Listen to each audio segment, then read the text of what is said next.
gudoomiyaha gobolka Sool Cabdi Khayr Dirir ayaa ka hadlay xaaladda guud ee waqtigan uu ku sugan yahay gobolka Sool gaar ahaan magaalada Laascaanood. Cabdi Khayr Dirir oo waqtiga taleefanka ugu warramiyay shabakada caalamiga ee Harwanaag News ayaa waxa uu sheegay in xaaladda guud ee gobolka Sool ay tahay mid degan marka laga reebo rabshado yaryar oo maalintii shalay tolo ka dhacay magaalada gudaheeda. gudoomiyaha Dirir su'aashii u horeysay weydiiyo ayaa waxay ahayd bal hadda inuu nooga warramo xaaladda magaalada Laascaanood iyo guud ahaan gobolka Sool. waxaana yidhi aad iyo aad u mahadsantihiin warbaahinta madaxa bannaan ee Harwanaag News. waxaan ku suganahay magaalada Laascaanood caasimada gobolka Sool. maanta waa bishii 9 bishii 5 2018 guud ahaan gobolka waa nabadgelyo. jiida saddexdii maalmood ugu dambeeyay wax dagaal kama dhicin caaga tukarag ciidamada waxaan fariisinahoodii loogu talagalay. haddaan usoo nabadgelyaha magaalada Laascaanood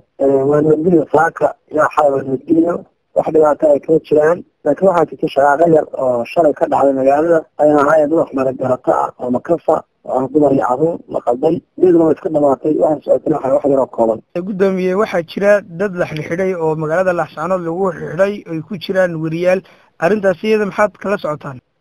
kulley waxaan u leeyahay cadeynayaa dalku sharci uu leeyahay sharcigana waxa loo sameystaa lagu dhaqmo qof kasta oo muwaadin reer Somaliland oo sharcigaas qabto haddii ay madaxa iyo haddii ay shacabka ayna u sinaadaan oo hay'adaha garsoorka ay si cadaalada ugu qaadaan. wariyuhu haddii uu xadkii loogu talagalay ka tallaabsado oo xeerkii saxaafadda iyo wariynimadii dhexdhexaadka ahaa uu hubiyo uu kiisna galacad oo nabadgelyada dalka iyo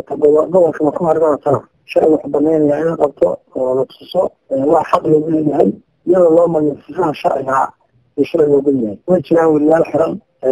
waxaana cadeynayaa inay wariyaashaasi ku jiraan kiisas cadcad oo ka hor imanaya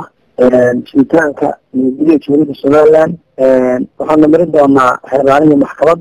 waana ku cadeyn doonaa haddii la yiraahdo kiiskooda la maxkamadda ku qaado. maalmihii u dambeysay warar ayaa jiray la isla dhex maraya kaasi oo la sheegay in magaalada Laascaanood iyo gobolka Sool ay ku soo fool leeyihiin waftiga socda qaramada midoobay ee ururka Afrika. bal hadda arrintaas iyaga maxaad kala socotaan? waxaan cadeynaynaa oo shacabweynaha reer Somaliland iyo shacabka reer Sool buu cadeynaynaa marka ugu horeysa gobolka Sool oo jamhuuriyadda Somaliland annaguna kamaana dhigin cidkalna kama dhigin marka ugu horeysa ilaahay baa ka dhigay. waftiguna marka ay marayso oo ay gobolada ka tigayso waxaa sharcigu u bilyahay ama ay tahay marka ugu horeysa inay nolosha ugu sarreysa oo dalka laga soo galo caasimada iyo madaxweynaha iyo golayaasha qaranka kasoo bilaabaan. marka anagu waftigaa ma ahayno ma ogin xukuumadda dhexe nooma soo sheegin wafti aan soo marin xukuumadda dhexe iyo madaxweynaha dalka iyo golayaasha qaranka madina waxa qabay wax suurtagal ah inay meel iska tagaan sababay maanta Laascaanood u yimaadaan ma jirto. laakiin waxaa cadeynayaa inay tahay propaganda iyo verification lagu fuliyaanaha baraha bulshada ayna waa dad wax magarato ah oo dadka masaakiinta ku jaawareynaya waanu cadeynay oo media ayaan ka hadalnay haddana waxaan ugu celinaynaa qaba yaraata wafti imanaysa oo annaga ku gobol ahaan iyo xukuun ahaan ognahay ma jirto. waxaan leenahay dadka la jaawareerin oo aan la waarin nin caruurtiisii iyo isaga naftiisii geystay dalalka qurbaha oo ku nool cayb ay dowlad bixiyaan oo xaqiiqda ay tahay la qarinaya ayaa dadka jaawareerinaya oo baraha bulshada ka waaraya kuwaan waxaa leenahay udhigtayna Laascaanood waa meel nabadgelyo ah. way dhici kartaa mararka qaarkood inay wax dhacdhacaan laakiin waxa sida loo buunbuuninayo maana baraha bulshada waxaan arkaynaa filimo hore oo kilibyo hore oo lasoo geliyey iyo waxaan arkaynaa kilibyo aan ahaynba gobolka Sool ee meelo ka ah kilibyo laysu ururiyey oo laga dhigay mudaharaadkii shay dhacay. waxaa wax shay dhacay oo mudaharaad oo weyn oo salbiya ma jiro iyaan yaryar iyo duwarada qaday ahaayeen iyadoo iska dhamaatay oo xasiloonta magaalada. waa tahay gudoomiye ugu dambeyn maxaad u soo jeedin lahayd dadweynaha magaalada Laascaanood iyo guud ahaan gobolka Soolba? waxaan usoo jeedinayaa guud ahaan gobolka Sool iyo shacabka Laascaanood nabad qaaliya haddii nabad la waayo waxaa weeye wax badan baa la waayaa. ganacsigaa lumaya waxbarashadaa lumasa ciyaadada ilaahay baa lumasa bishii barakeysnayd aynu suganay ninkii ilaahay gaarsiiyey nasiib leeyahay cid muslima ayaynu ku jirnaa maalmihii ugu qayrka badnaa aynu ka faa'iideysanay bisha Ramadaan iyana u hanqal taagin carruurtiisa iyo isaguba dibadda joogaan ama nin kasoo hadlaya garowga iyo meelaha ka baxsan qarnimada Somaliland inay la dagaalantana ujeedda ha tagtaa leenahay waa la dagaalanto halkaasaa ciidanka qaranka joogaa laakiin lagu soo gadalo maatada iyo carruurta iyo dumarka masaakiinta ah oo intaa guri ama mataqaana gidaar dabadii la istaago la yidhahdo qayliya